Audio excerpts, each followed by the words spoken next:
It was a quiet Tuesday morning in Buenos Aires, where the city seemed to breathe in soft, measured rhythms, its streets slowly filling with the steady bustle of daily life. The buses rolled along familiar routes, their passengers still shaking sleep from their eyes or quietly watching the world slide by, each sequestered in their private cocoon of thought and routine. On one such bus, the driver carried out his rounds with the practiced ease earned from years behind the wheel. He barely noticed the small figure at the back at first, a little girl no more than 7, seated in the last row. Her faded yellow t-shirt was a few sizes too large, and the sneakers she wore dwarfed her feet, the laces dragging on the rubber floor in silent testimony to how small, how alone she truly was. She did not weep. She did not tremble. She simply stared out the window, her gaze distant, as if she expected someone, anyone, to appear outside and claim her. In one hand, she clutched a crumpled piece of paper, its surface creased and battered by repeated handling. In the other, she held a small stuffed bear, its fur matted but clearly loved. As the last passengers departed and the vehicle idled at its terminus, the driver approached gently, an unspoken blend of concern and caution guiding his steps. When he spoke to her, she merely looked up, her eyes solemn. Only one word escaped her lips, quiet but steady: Julieta. No grown-up materialized at the station to claim the girl. The staff searched the terminal, questioning the regulars, the itinerant vendors, the terminal workers. None recognized her. The note she carried, smudged and childishly drawn, bore 3 stick figures. Underneath, she had scribbled Luce, Julie, and Cami, her writing shaky, some letters reversed or oversized.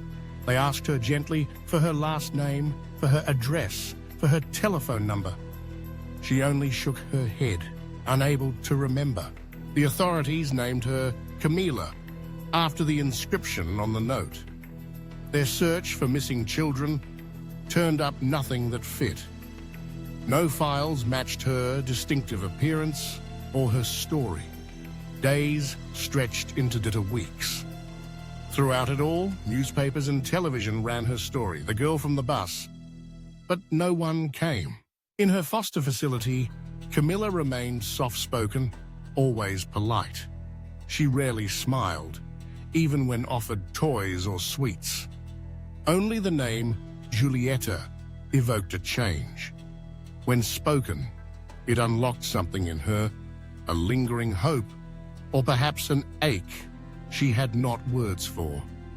At night, as darkness crept over the city, she would sometimes whisper the name to herself, as if invoking a guardian. In her sleep, when her resolve slipped and her sadness surfaced, she would call out, plaintive and raw, Julieta. The psychologist assigned to her case began to suspect that Julieta was not a product of imagination.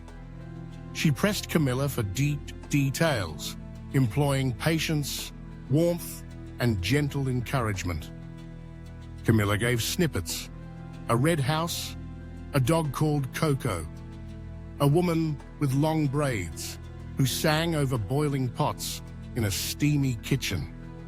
The hard facts stayed buried beneath confusion and fear. Locations blurred, names jumbled, the order of events lost to trauma. Art became Camila's language. She drew often, the same 3 stick figures, repeating over and over with methodical insistence. Yet, one day, her drawing changed. She added a 4th figure, larger than the others, its outer lines scribbled in bold strokes of black crayon. There was no name. When shown the drawing and asked, Camila's voice barely carried across the space between them. That's the man who made Julie cry. This was the first real clue. The psychologist immediately flagged the development. Investigators began to comb through records for women named Julieta, mothers or guardians of children who had reported domestic abuse. The files were countless, often incomplete or closed without resolution, each representing a complex human story of struggle and hardship. Many led to frustration, a dead end. But one stood out, persistent amidst the tangle of paperwork. Julieta Navarro, who in 2016, the year Camila was likely born, had filed a complaint against her partner in a small provincial town, hours from Buenos Aires. The case narrative revealed more. Julieta, with her young daughters, had left home in the wake of violence. Her partner's name was Dario Mendez. The file trailed off abruptly after the report, the family's fate unrecorded. Determined, a caseworker traveled to the town. She knocked on doors and asked questions. Where had Julieta gone? Neighbors described a woman of warmth and kindness, always with her two girls, but no one had seen her in years. Her house, abandoned, stood as a silent witness. One neighbor vaguely remembered Julieta saying she would seek refuge with relatives in the capital, yet no one could say if she had ever arrived. Back in Buenos Aires, Camila's troubles grew more pronounced. Her nightmares intensified, her drawings more chaotic. The black figure in her pictures grew, expanding to dominate the page, sometimes crowding out the others completely. Yet, in one drawing, a small heart nestled in a corner. Inside was written in fragile hope, Julie. The psychologist pressed gently for more fragments. Did Camila recall anything about the trip to Buenos Aires? The little girl hesitated, picking at her sleeve, before saying something new. The man said, "We couldn't keep the baby." No one had heard this before. The possibility of a third child, another secret. The implications were chilling. Had Julieta been pregnant again? What had become of her? Where were her children now? Who was the man? The investigators reopened Julieta's case, scouring for anything overlooked. Piecing together disparate reports, they found that a missing persons report had also been filed using Julieta's maiden name by a relative in another province, months after her escape. No one had linked the two cases before now.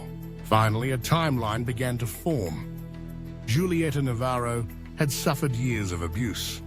After a final, violent episode, she fled her hometown, her daughters by her side attempting to start anew.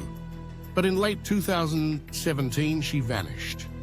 Dario Mendez, the partner from whom she'd run, claimed abandonment. He shrugged off responsibility and no one questioned further until Camila appeared, silent and steadfast, on the city bus.